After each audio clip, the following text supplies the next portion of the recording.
Unlock the power of your photos and transform them from ordinary to extraordinary right inside Adobe Lightroom. Today, we're diving into the absolute essentials of Lightroom, a foundational guide for anyone taking their first steps in photo editing.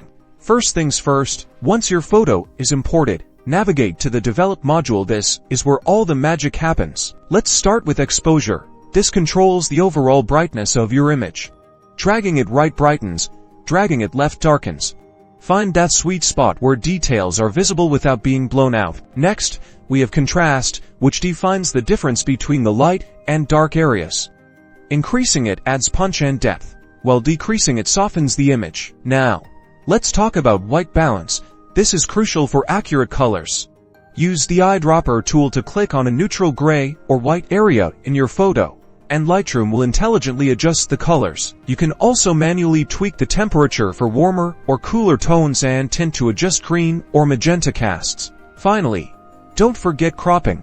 This helps improve your composition and remove distracting elements.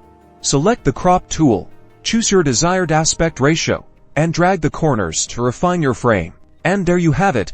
These core tools, exposure, contrast, white balance, and cropping, are your essential starting points in Lightroom. Practice with these, experiment, and you'll be amazed at the transformations you can achieve. Happy editing!